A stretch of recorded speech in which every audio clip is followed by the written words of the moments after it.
Bom dia, boa noite, boa tarde, seja lá a hora que você estiver ouvindo. Eu sou a Maíra Machado e esse é o podcast Feminismo e Marxismo do Esquerda Diária e do Pão e Rosas. Esta generación tiene la revolución.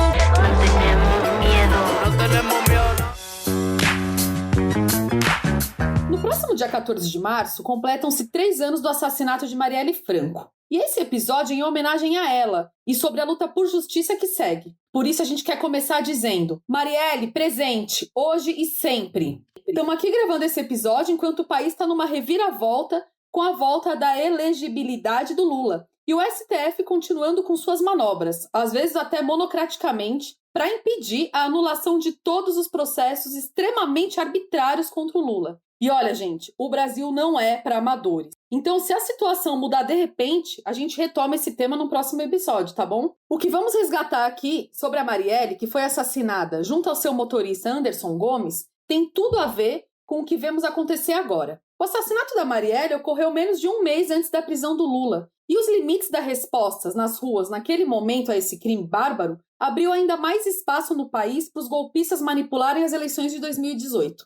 E podemos dizer que a atualidade da luta por justiça por Marielle se conecta com o enfrentamento com todas as consequências do golpe institucional e a todos os atores desse golpe. O assassinato da Marielle é até hoje uma ferida aberta. Por isso, nós não podemos aceitar o que Lula aponta no seu discurso de quarta-feira, no perdão e conciliação com todos os golpistas, sem fazer nenhuma menção a todos os ataques econômicos e as reformas que foram feitas desde o golpe.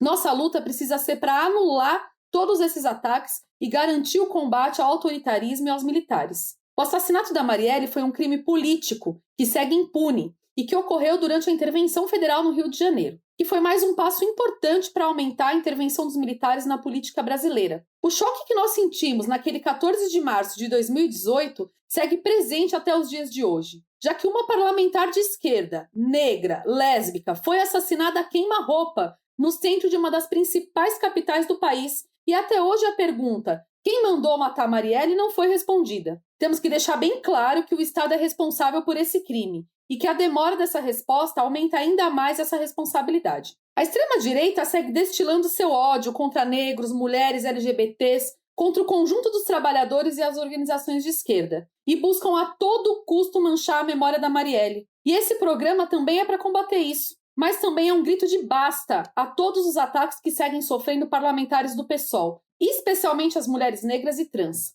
É inadmissível que isso siga ocorrendo. É por isso que também chamamos a todas e todos a rechaçar os covardes ataques à co-vereadora Caroline Yara, a Samara Sostenes, também co-vereadora de São Paulo, que tiveram suas casas atacadas a tiros. A deputada federal Thalíria Petroni, que já sofreu dezenas de ameaças de morte e que teve que mudar de estado. E até hoje o Estado se nega a lhe dar proteção. Outras parlamentares negras e trans sofrem ataques racistas e misóginos. Nós nos solidarizamos com essas companheiras e estamos na linha de frente da luta por justiça, assim como a gente rechaça toda e qualquer ameaça a Marcelo Freixo. Bom, gente, eu já falei bastante, então bora começar a destrinchar sobre esse assunto e entender um pouco o que levou ao assassinato da Marielle e como a gente tem que seguir essa luta por justiça.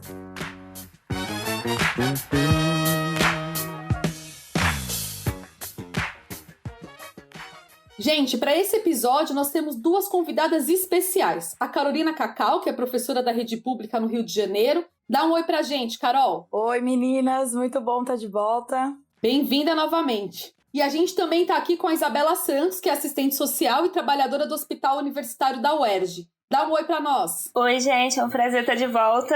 Valeu, Isa. Eu também quero agradecer a contribuição da sempre presente Patrícia Galvão e também do Matheus Torres, que ajudou a gente nesse episódio. Então, meninas, realmente esse episódio do podcast ele é realmente muito importante, porque a luta por justiça, a Marielle e o Anderson, ela faz parte das nossas batalhas contra o Bolsonaro, contra a violência policial, contra o machismo, o racismo. E assim, né, a Marielle ela foi, né, a 5ª vereadora mais votada em 2017. Ela era uma mulher de esquerda, militante do PSOL, negra, lésbica, nasceu e cresceu no Complexo de Favelas da Maré, onde ela também começou a militar nos direitos humanos após ter, né, uma das amigas dela ter sido morta por uma bala perdida numa troca de tiros entre a polícia e o tráfico. E ela sempre denunciou a violência policial nas favelas, o racismo, a luta das mulheres, isso fez parte da trajetória dela. E, com certeza, quem mandou matar a Marielle quis dar um recado para todas nós, né? Para as mulheres negras, para as militantes de esquerda, para os movimentos sociais. Mas, ao mesmo tempo, eles não conseguiram nos calar. E hoje a gente, né, nós somos milhares com esse grito entalado na garganta de justiça. Sim, Cacau, eu acho que é bem importante a gente fazer um resgate do que era o Rio de Janeiro quando a Marielle foi assassinada, né? Em 2018, o estado era governado pelo Pezão, do MDB, e o Crivella era o prefeito da cidade. O Temer golpista buscava aprovar a reforma da Previdência e não estava conseguindo, pois tinha muita resistência dos trabalhadores e da população. A intervenção federal no Rio de Janeiro foi uma cartada para desviar o foco da reforma da Previdência e aumentar a repressão, isso no marco de uma profunda crise do Estado, como uma desculpa de um suposto combate à violência. O Rio de Janeiro, nesse momento, passava por uma crise econômica, social, com cortes de verbas na saúde, educação, atraso de salário dos servidores públicos e aposentados. Nas universidades estaduais, os cotistas e bolsistas também estavam sem receber. A juventude via a violência policial entrar até pelo muro das escolas, como foi o caso de Maria Eduarda, que foi morta com um tiro dentro do colégio onde estudava. E como no Rio a resposta do Estado é sempre mais repressão, dessa vez ela veio de uma forma de intervenção federal, que deu todo o poder ao general Braga Neto. Ele assumiu tudo que se relacionava com a segurança pública do Estado. E junto com o general Heleno, tudo que o Exército testou na repressão do povo haitiano, na mal chamada Missão de Paz da ONU, foi aplicada na intervenção federal do Rio. E vale lembrar que o governo Lula foi responsável pela missão no Haiti, que colocou como chefe da missão o próprio general Heleno, e depois uma série desses militares seriam parte do golpe e da intervenção federal do Rio e do governo Bolsonaro também. Mas olha, no Brasil há 6 bilionários com a mesma renda que cerca de 100 milhões de brasileiros mais pobres. Isso antes da pandemia. Agora a gente sabe que está bem pior porque esse abismo ele se aprofundou no último ano. Num país com tamanha desigualdade, a repressão do Estado é ainda mais violenta, já que é uma forma de garantir que a classe dominante, a burguesia, siga dominando, oprimindo e explorando os trabalhadores. Não é coincidência termos aqui uma das polícias mais assassinas e violentas do mundo. E não dá para confiar que esse mesmo Estado corrupto e assassino vai resolver o problema da segurança pública, ou nas diversas formas de encobrir as investigações, já que a polícia e o judiciário são instrumentos de sustentação de um Estado capitalista e, por isso, garantem a impunidade. Sim, Isa, e essa questão das milícias ela é central para a gente entender o Rio e também para entender esse crime contra a Marielle, né? Depois que o Bolsonaro virou presidente, esse tema ele passou a ter mais projeção nacional.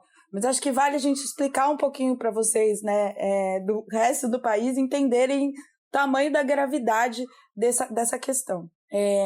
Para falar desse caso, a gente precisa falar das milícias, né? E como elas começaram. Elas começaram com os esquadrões da morte na ditadura, que tinha vínculo com as Forças Armadas, inclusive. Elas eram milícias ideológicas, né? Agiam contra organizações operárias e populares abertamente.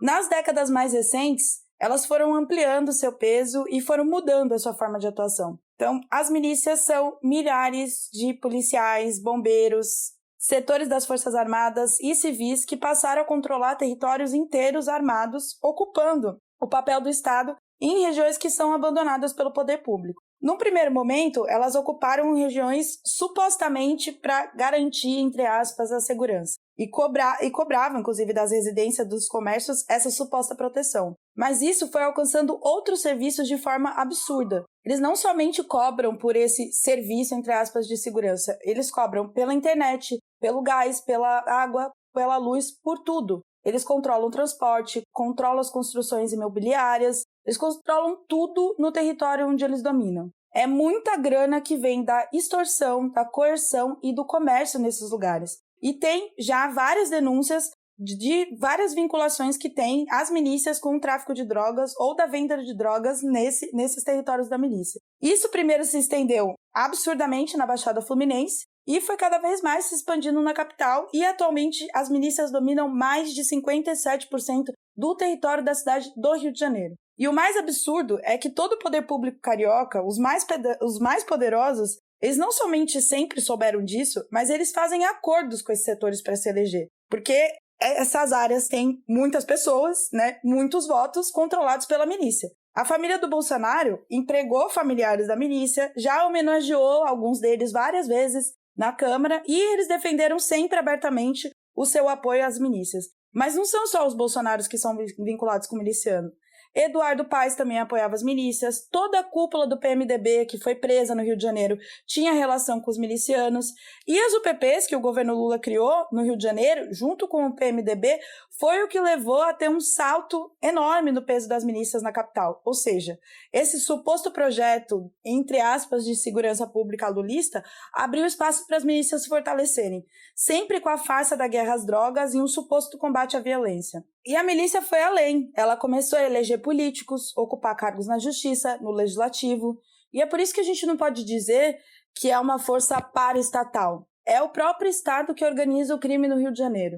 A milícia é a polícia, gente, é o Estado. Eles têm matadores de aluguel, como esses que mataram a Marielle, que estão à disposição para qualquer tipo de serviço que seja pago, dispostos a matar por qualquer coisa, por tudo, e estão cobertos pela impunidade do Estado, que tem múltiplos vínculos como esse, e também é um negócio, né? A polícia também cobra para não investigar esses casos ou para colocar ele na conta de outros criminosos. Nossa, meninas, é realmente muito grave o cenário carioca. Mas o pior é ver que diversos setores da esquerda, inclusive o PSOL, defendem que para sanar o problema da violência no Rio é preciso uma polícia, assim, supostamente humanizada. Tipo, só para pensar, só nos primeiros meses desse ano, de 2021, é gritante o nível de violência policial. De acordo com o Instituto de Segurança Pública, entre dezembro e janeiro, as mortes causadas pela intervenção policial subiram em 88,6% no Rio. Entre 2017 e 2019, a polícia matou 2.215 crianças e adolescentes, sendo que 69% deles eram negros.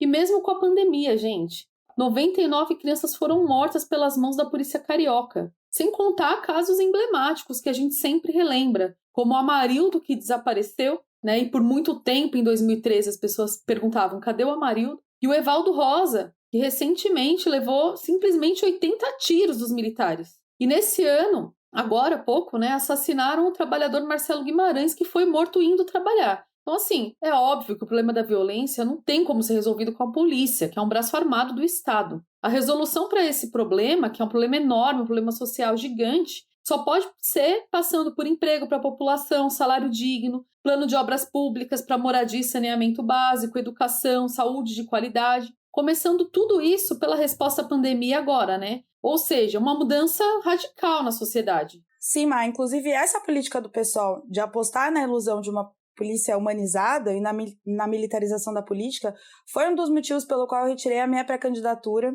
que a gente ia lançar no Rio em 2020, né, para vereadora com filiação democrática do MRT pelo PSOL.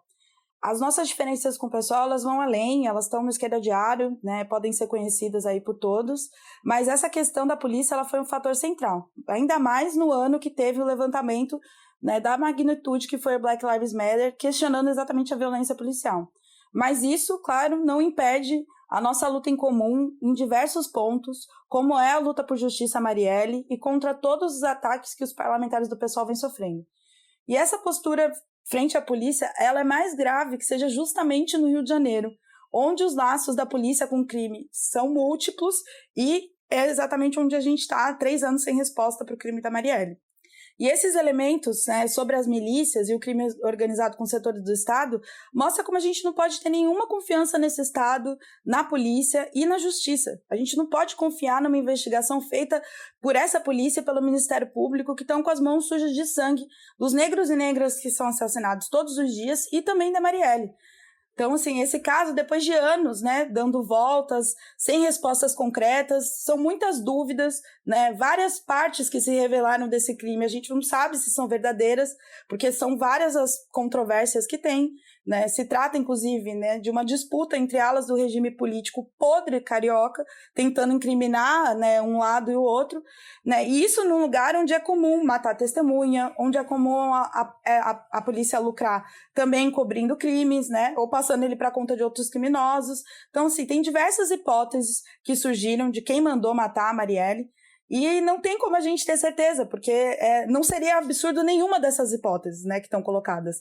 Seja a cúpula do PMDB que mandou matar, ou os bolsonaros, não tem como a gente saber, e já faz muito tempo que é claro que essa luta por justiça tem que vir de uma forte mobilização, para a gente poder impor um controle sobre essas investigações. E como a Maíra colocou no começo, né, o pessoal também é ameaçado pelas milícias, né, e pelo Estado permanentemente, e a gente precisa colocar todas as nossas forças para acabar com esses ataques, né, e a Marielle foi o símbolo mais cruel e sangrento dessa situação. Então, arrancar a justiça por Marielle é parte de responder essa ofensiva, e ela tem que parar. Existem hipóteses, inclusive, que mandaram matar a Marielle como um recado para o Freixo, e que não foi ele porque ele anda com escolta permanentemente também, fruto das ameaças de morte que ele sofreu. Então, assim, a gente precisa dar um basta nessa situação. Então, por isso que o único caminho para impor ao Estado uma investigação independente que puna os culpados é a mobilização.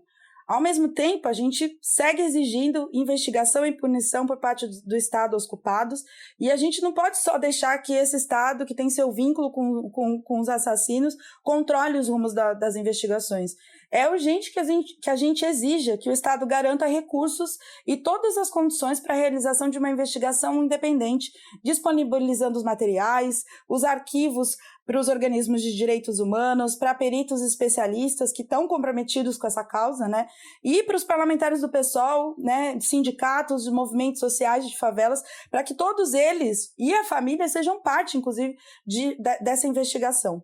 A gente não se intimida diante desse avanço da extrema-direita, que é saudosa da ditadura da militar, burguesa e defensora da violência generalizada contra os trabalhadores e os setores oprimidos.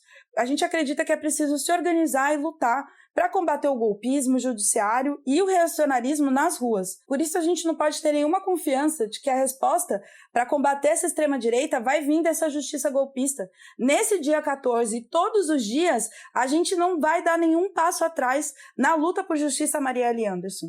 E a gente quer que agora, que vai fazer 3 anos, as nossas energias se renovem nessa luta pelo fim da impunidade e por uma investigação independente já. Nossa, Cacau, com certeza. Marielle denunciava o assassinato sistemático dos negros e quem mandou matá-la queria calar essa voz.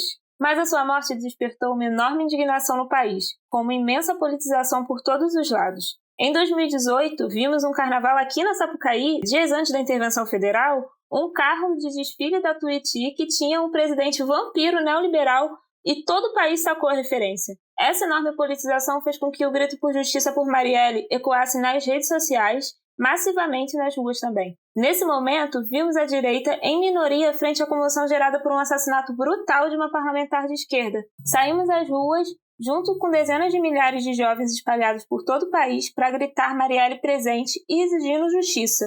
O fim da intervenção federal no Rio e o fim da PM. Sua morte teve repercussão por todo o mundo. Em São Paulo, os trabalhadores naquele momento enfrentavam uma reforma da Previdência de Dória. Incorporaram a luta por Marielle como uma das suas bandeiras. Os operários industriais de São Paulo realizaram um ato por ela. Na UERJ, onde eu estudava, a necessidade de justiça estava estampada em cada estudante. Turmas inteiras decidiram ir aos atos e não às aulas, porque a gente sabia que o nosso lugar, naquele momento, era nas ruas, exigindo justiça por Marielle e também por Anderson. A potência da indignação frente ao assassinato junto com a politização que pairava no país não passava despercebida. Analistas como Cristina Lobo, golpista da Globo News, chegaram a comparar a situação daquele momento a quando foram fuzilados os operários na greve da CSN em 88, que foi uma das crises do regime na transição pós-ditadura. Com a morte da Marielle, ficou uma tensão no ar por vários dias. Não estava claro para onde ia toda aquela indignação, o que seriam dos atos, se eles iam se ampliar, se iam seguir contagiando jovens e trabalhadores por todo o país. E a burguesia sentia essa tensão, tremia diante da incerteza do desenvolvimento que tudo aquilo teria para a situação do país. Aí, como em junho de 2013, vimos uma grande operação como a mídia, com declarações da justiça e tudo mais para expropriar da esquerda e esvaziar de conteúdo profundo ligado aos acontecimentos políticos do país naquele período, como era a intervenção federal, toda aquela comoção social. A Globo passou a ser defensora da Marielle, justo ela que foi a maior defensora da intervenção federal aqui no Rio e um ator central no golpe. O objetivo era pegar o antirracismo, os elementos feministas, o ódio de toda a podridão de um Estado falido, de uma polícia assassina, de uma casta de políticos envolvidos já até o pescoço em escândalos e que governam para os seus próprios interesses, tudo que salta aos olhos e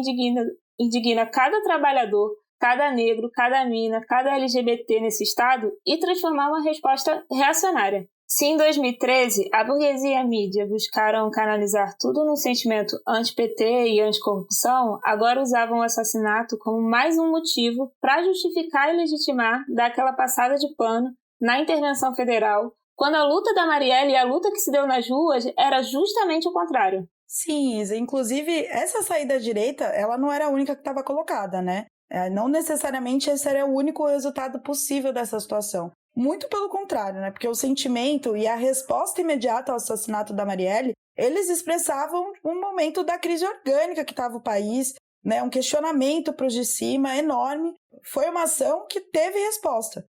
Teve uma oportunidade da esquerda buscar uma saída. Mas, infelizmente, a esquerda não aproveitou essa oportunidade que se abriu ali e que poderia, inclusive, ter colocado um limite para a consolidação de aspectos super reacionários presentes na situação nacional e no Rio naquele momento. Porque, para fazer isso, era necessário, né, era preciso pôr as suas forças, as suas entidades, seus parlamentares, os seus sindicatos, para fortalecer as respostas nas ruas, para ampliar as ações como as dos trabalhadores de São Paulo. Porque é dessa força que a direita e a burguesia têm medo. E isso poderia, inclusive, ter mudado os rumos da eleição de 2018. Ter deixado na defensiva os militares e o Bolsonaro, para evitar todos os absurdos que fizeram, né, eles ganharem aquela eleição manipulada. E desde aquele momento a gente dizia que era necessário desenvolver aquele movimento nas ruas ativamente e que essa era a única forma de fazer jus a Marielle, né, para que a gente não chegasse exatamente agora com 3 anos do seu assassinato sem resposta. Era nisso que o Freixo, os parlamentares do PSOL e todo, né, era nisso que o Freixo, os parlamentares dos parlamentares e todo o PSOL devia ter colocado as suas forças, buscando responder aquele ataque nas ruas, com mobilização nos locais de trabalho, estudo, não confiando na polícia e nem na justiça burguesa. Tinha condições para erguer, no calor daquele movimento, uma articulação enorme de parlamentares, sindicatos, entidades estudantis, organismos de direitos humanos, artistas, etc., que convocassem juntos, com um manifesto, coletiva de imprensa, um encontro de coordenação, um plano combativo regional e nacional de luta por justiça Marielle. Uma articulação onde claramente, né, o debate ia ser democrático, né, de qual caminho tomar para conquistar a justiça, né, e que fosse feito abertamente, inclusive, para esses setores. Naquele momento, inclusive, a luta por justiça por Marielle tinha e segue tendo uma enorme potência na juventude. Eu vou dar um exemplo do que fizemos no Centro Acadêmico de Serviço Social da UERJ, que é um curso onde nós do Pão e Rosas e do Quilombo Vermelho fazemos parte da gestão há vários anos, junto com diversas minas negras, LGBTs, que junto conosco construíram muitas iniciativas combativas, porque a justiça por Marielle não vai se conquistar com moções. Por exemplo, nós fizemos uma paralisação do curso, junto com a geografia da UERJ, por Justiça por Marielle, que foi fortíssima, conquistou amplo apoio e saímos às ruas com mais de 100 estudantes da UERJ. Mas esse caminho só pode ser trilhado quando se tem uma lógica diferente da qual tem Marcelo Freixo e a direção do PSOL, pois a via institucional não vai resolver esses problemas.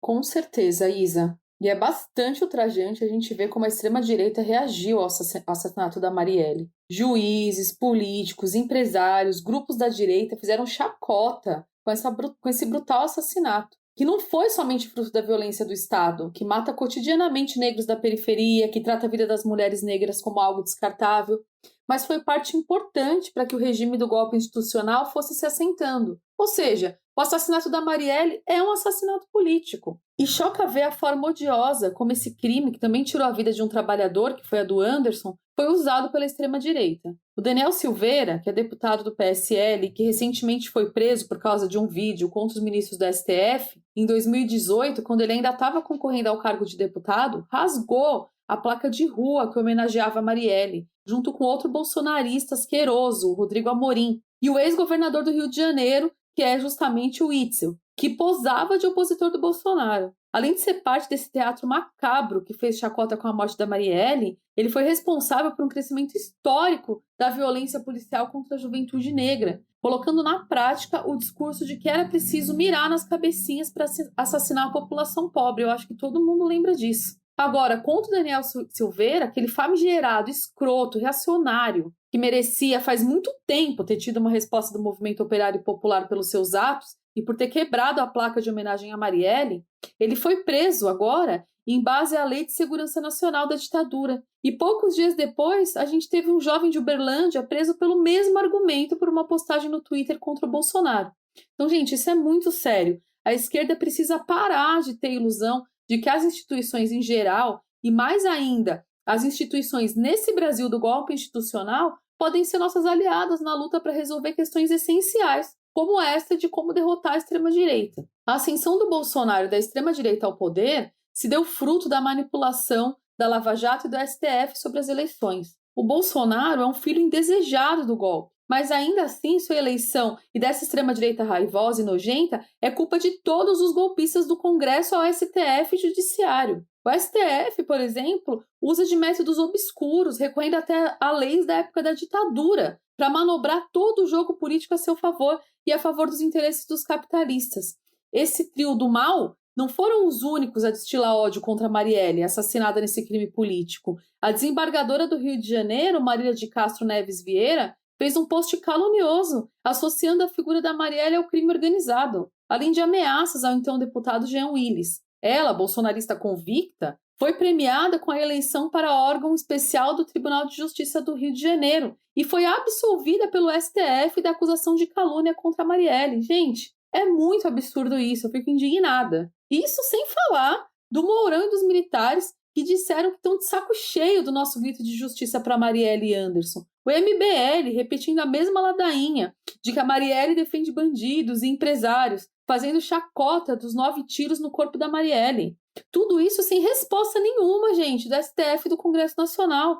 Hoje esse povo se coloca como opositor do Bolsonaro, mas apoiam integralmente as medidas reacionárias do governo, fazem coro com o aumento da violência estatal. Por isso, a nossa luta por justiça e contra esse governo reacionário e todo o regime do golpe não pode ser se aliando a essa direita e a esse judiciário golpista. Por isso, a gente luta nas ruas e a gente sabe que só a força da mobilização e uma investigação independente pode apontar para quem de fato mandou matar a Marielle Franco. Nossa, Má, com certeza. Num estado racista como o nosso, semear qualquer ilusão nessas instituições racistas é construir um caminho de derrota, né? E o Estado e a Justiça, até hoje, tentam transformar em pleno século XXI o assassinato de uma parlamentar negra de esquerda em só mais uma morte, buscando naturalizar uma coisa que é absurda. Né? E é parte de consolidar o regime do golpe que a Marielle vire só uma lembrança ou só o símbolo de uma luta. Mas a gente tem confiança de que vai surgir novas forças que vão responder a tudo isso. E muitas delas vão ser as jovens e mulheres negras que se inspiram na luta pela Marielle. E foi inspirada nesse espírito, né, que a gente decidiu lançar o livro Mulheres Negras e o Marxismo, para poder debater desde uma perspectiva marxista os dilemas da vida das trabalhadoras negras. São vários artigos com vários temas que expressam a relação entre o patriarcado, a exploração capitalista e o racismo, e com uma luta política e teórica com as teorias liberais e reformistas que separam a luta das mulheres negras do conjunto da classe trabalhadora. Porque para nós feministas marxistas, a nossa luta não pode ser para a gente ser uma só no poder, mas sim para a gente ser milhares nas ruas, com um programa, com uma estratégia e uma teoria para vencer. Então, a gente quer que cada companheira que escuta esse podcast tome esse livro para si como uma ferramenta de luta, uma arma contra a exploração capitalista, o machismo e a opressão, e que ajude a gente a fazer essas ideias chegarem a milhares de trabalhadoras. E esse livro a gente dedicou a Marielle Franco como uma homenagem, mas também como um compromisso da gente seguir firme nessa luta por justiça.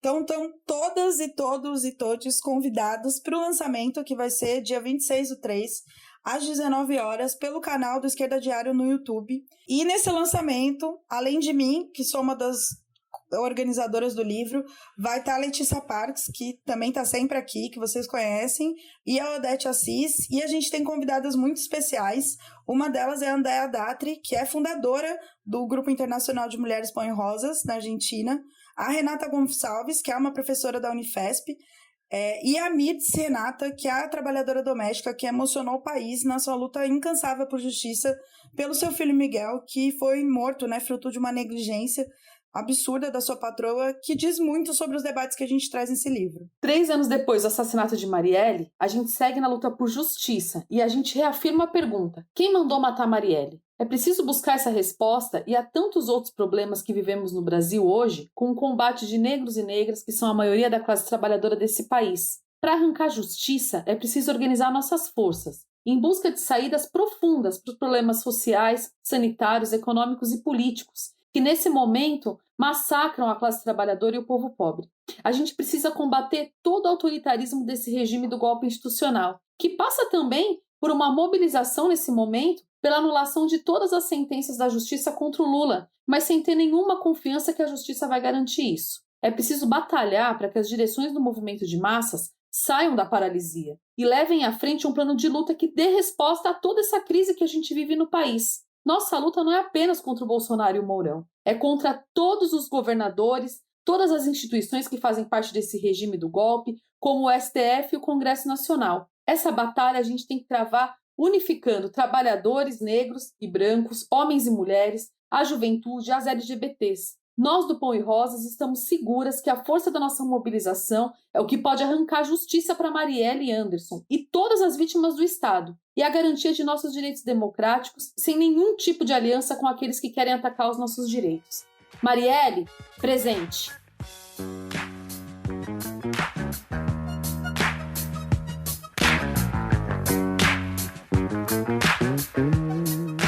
Gente, realmente muito forte esse episódio. Eu queria agradecer a Carolina Cacau. Obrigado, gente. Tamo juntas. E também a Isa Santos. Obrigada, gente. Até a próxima. Valeu, gente. Até a próxima. Marielle Franco, presente. Anderson Gomes, presente. Valeu, galera. Curte e compartilha. Get down with it now.